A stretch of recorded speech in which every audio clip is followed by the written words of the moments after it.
The morning sun cast long shadows across Denver International Airport as passengers hurried through the busy terminals.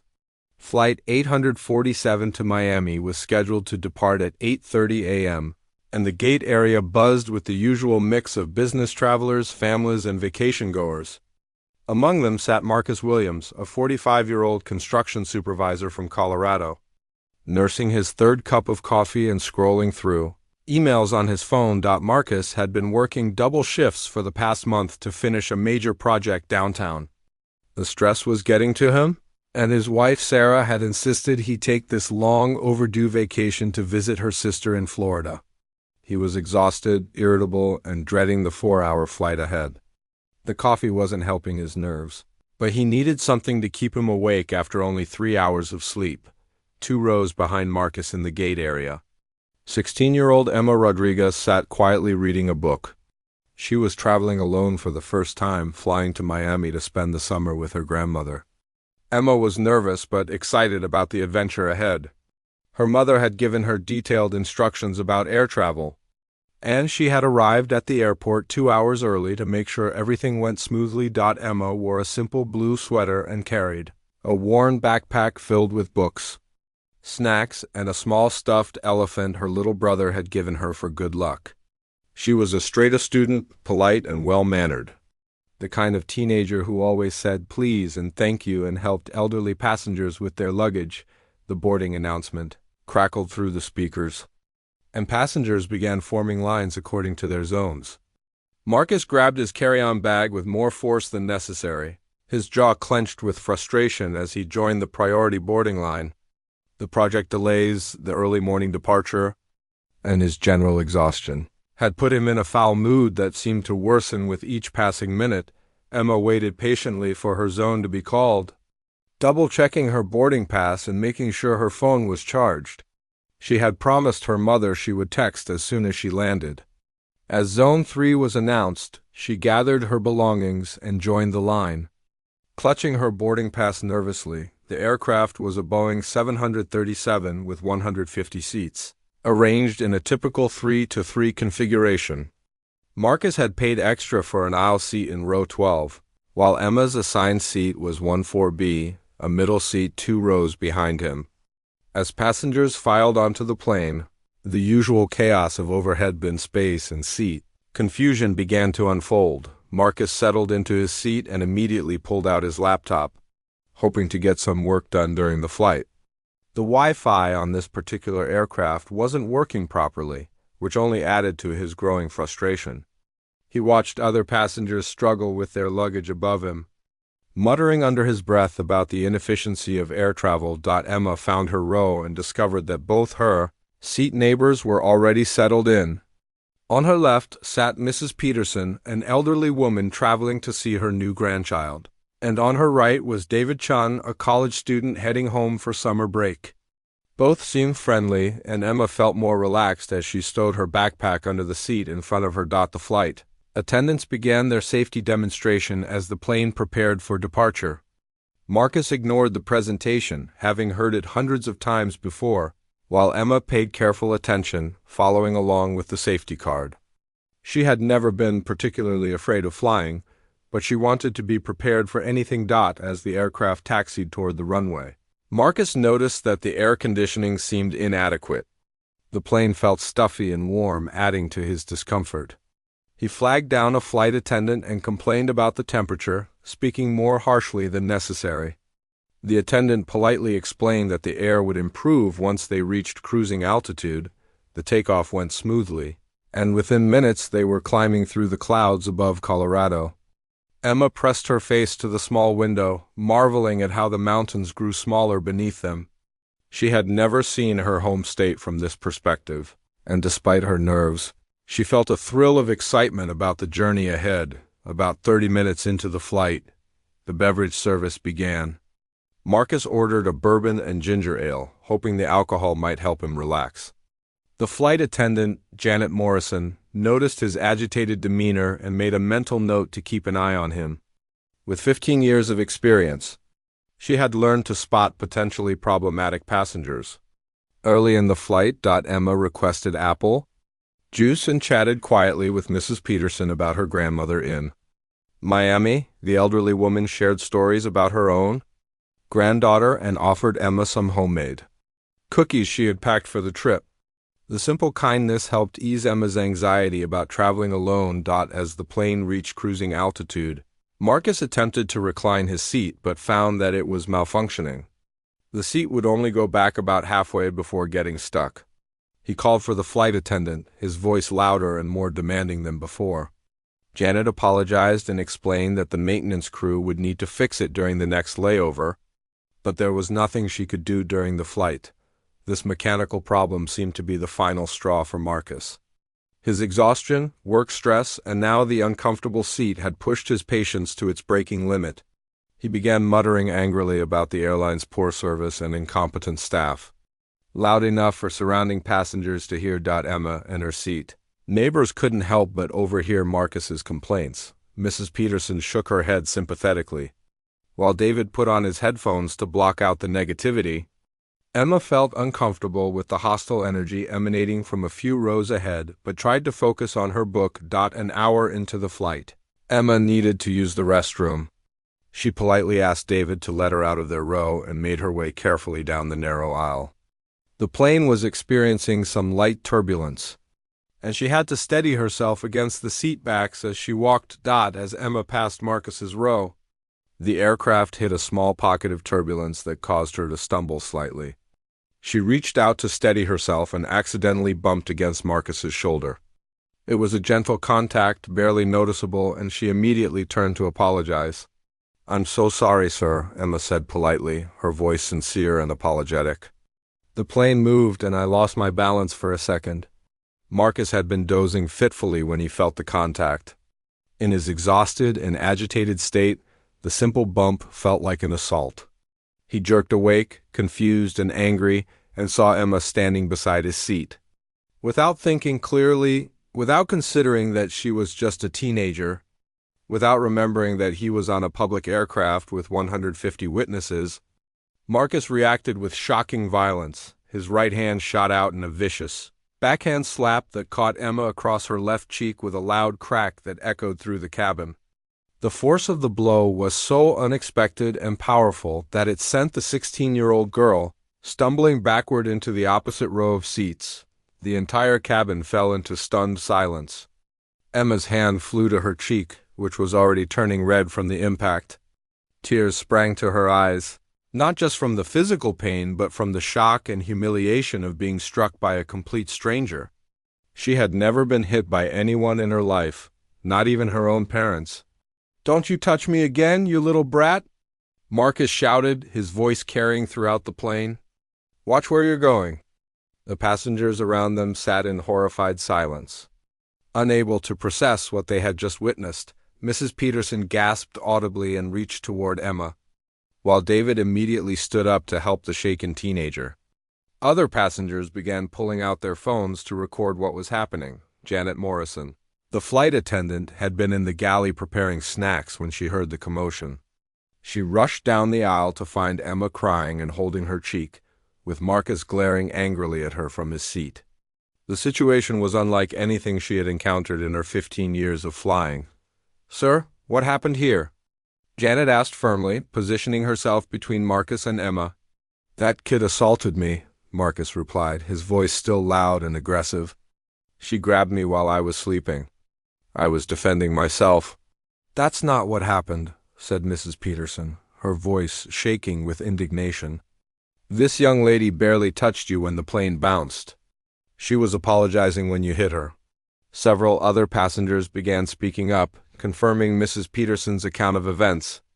The woman across the aisle had captured part of the incident on her phone, clearly showing Marcus striking Emma without any provocation.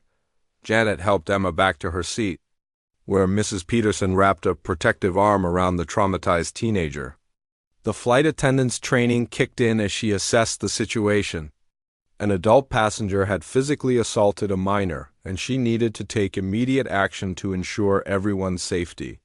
"Sir, I need you to remain calm and stay in your seat," Janet told Marcus firmly. "This incident will be reported to the captain immediately." Marcus's anger flared even higher at being told what to do. "I'm not going anywhere," he said. "That kid needs to learn some respect and watch where she's going." The other passengers were now openly staring at Marcus with disgust and disbelief. Several people had recorded the incident on their phones, and whispered conversations about calling the police when they landed began spreading through the cabin.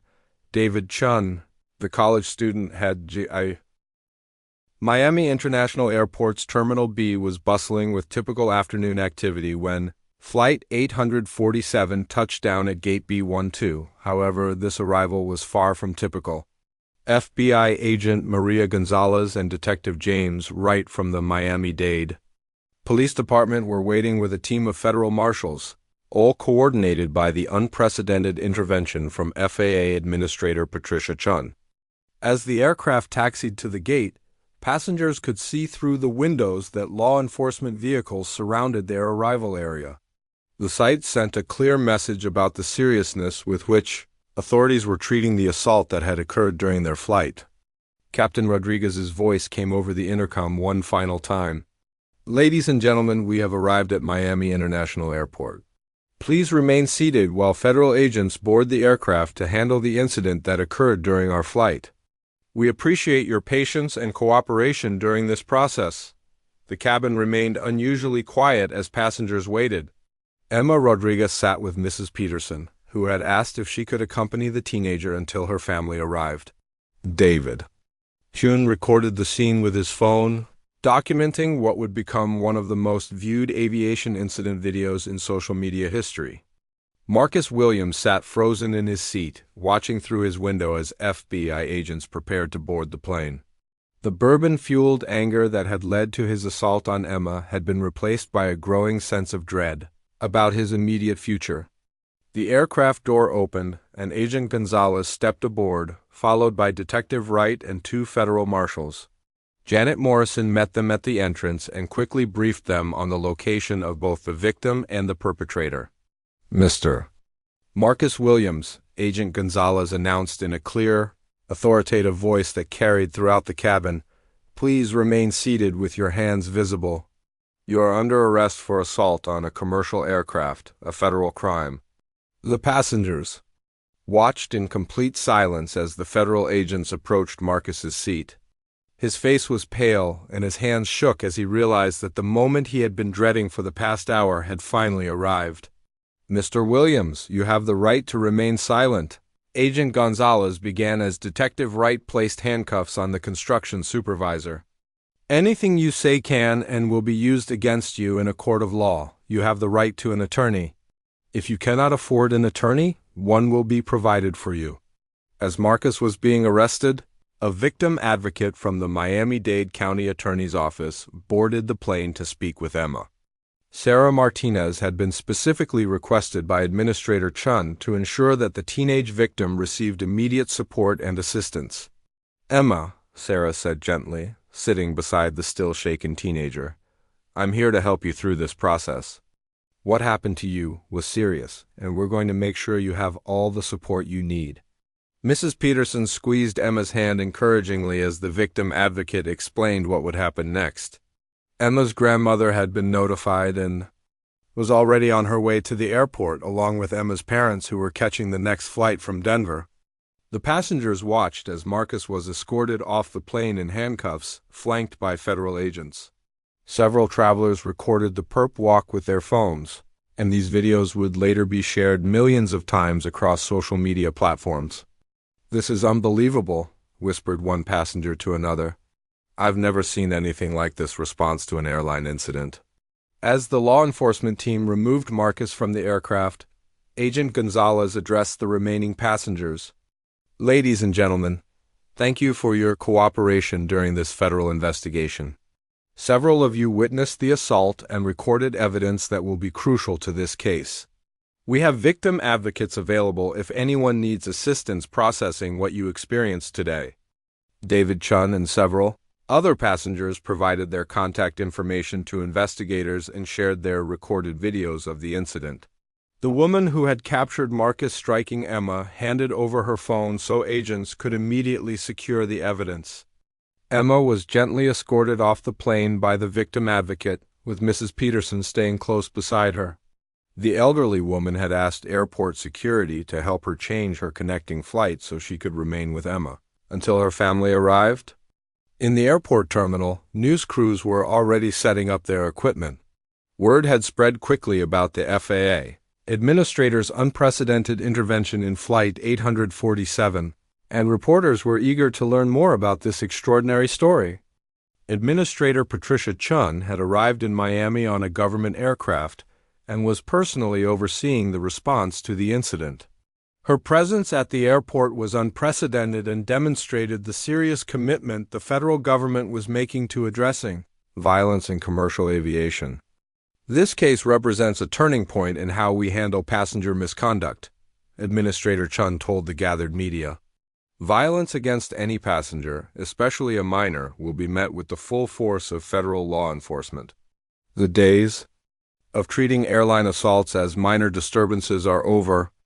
Meanwhile, in the airport's federal holding area, Marcus Williams was being processed for his arrest. The reality of his situation was finally sinking in as FBI agents explained the charges he was facing.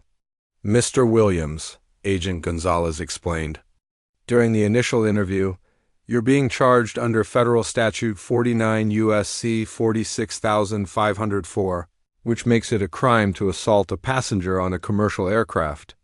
This carries a maximum penalty of 20 years in federal prison." Marcus's face went white as he heard the potential sentence. What had seemed like a moment of justified anger on the aircraft was now threatening to destroy his entire life. "I didn't mean to hit her that hard," Marcus said, his voice barely above a whisper. "I was just so tired and stressed, and when she touched me, I reacted without thinking." "Mr. Williams," Agent Gonzalez replied firmly, "the witnesses and video evidence show that a 16-year-old girl accidentally bumped your shoulder due to turbulence, immediately apologized, and you responded by striking her across the face with enough force to leave visible bruising. This was not a proportional response to any perceived threat." In another part of the airport, Emma was reunited with her grandmother, Maria Rodriguez, who had been waiting anxiously since receiving the call about the incident. The elderly woman embraced her granddaughter tenderly, tears streaming down her face as she examined the bruising on Emma's cheek. "Mia, I'm so sorry this happened to you," Maria whispered in Spanish, holding Emma close. "You did nothing wrong." "Nothing at all." The victim advocate helped Emma and her grandmother understand the legal process that would follow. Federal prosecutors would be filing charges within 24 hours, and Emma would need to provide a formal statement about the assault. "The good news," Sarah Martinez explained, "is that we have multiple witnesses and clear video evidence of what happened. You won't have to go through a long, difficult process of proving your case."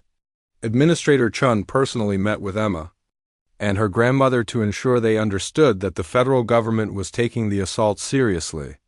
The meeting, which lasted about 30 minutes, was both official and deeply personal.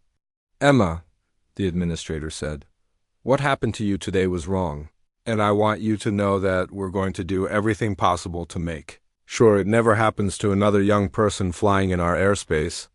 The teenager was still somewhat overwhelmed by the attention from such high-ranking officials, but she appreciated knowing that adults in positions of authority believed her and were taking action. Meanwhile, social media was exploding with reactions to the day's events. #Flight 847 was trending worldwide as people shared their amazement at the FAA administrator's personal intervention. Aviation industry experts were calling it a watershed moment for passenger safety enforcement. "I've been covering aviation for 20 years, wrote one prominent airline reporter, "and I've never seen anything like Administrator Chun's response today. This sends a clear message that the federal government will not tolerate violence against passengers." The video of Marcus being arrested had been viewed over 2 million times within 3 hours of being posted.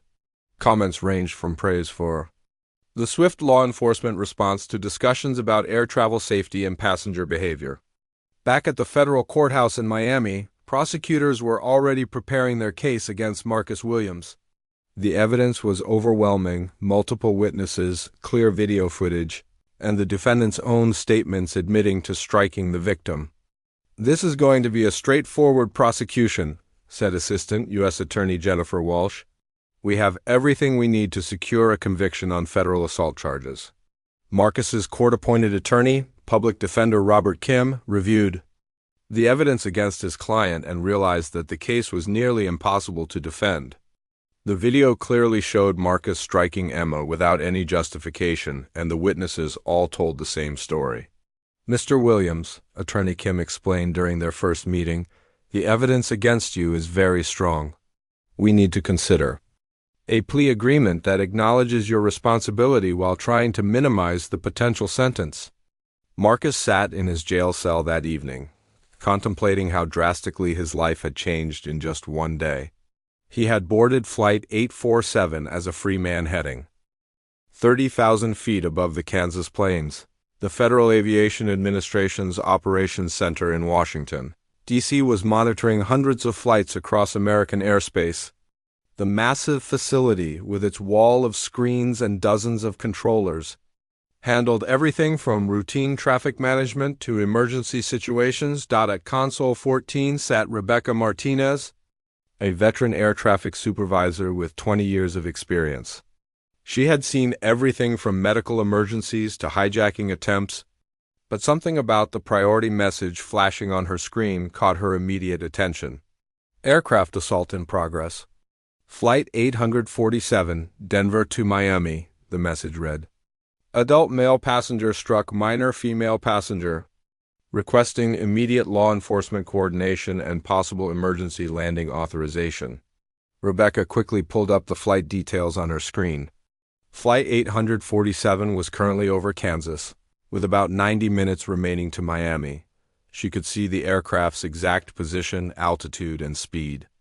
What she couldn't see from her console was that this particular incident was about to reach the highest levels of the FAA within minutes. The protocol for passenger assault cases was clear. But Rebecca noticed something unusual about this flight's registration number.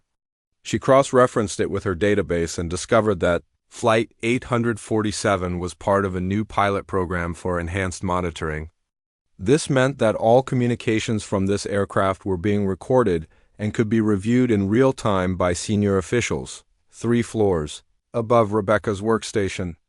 In the executive wing of the FAA headquarters, Administrator Patricia Chun was concluding a budget meeting with her senior staff. Patricia was a former airline pilot herself, with over 25 years in commercial aviation before joining the FAA 5 years ago. She was known throughout the agency for her hands-on approach and her insistence on being personally informed about significant incidents. Patricia's assistant knocked on the conference room door and handed her an urgent message. As she read about the assault on Flight 847, her expression grew serious. Physical violence against passengers, especially minors, was something she took personally. Her own daughter was about the same age as the victim.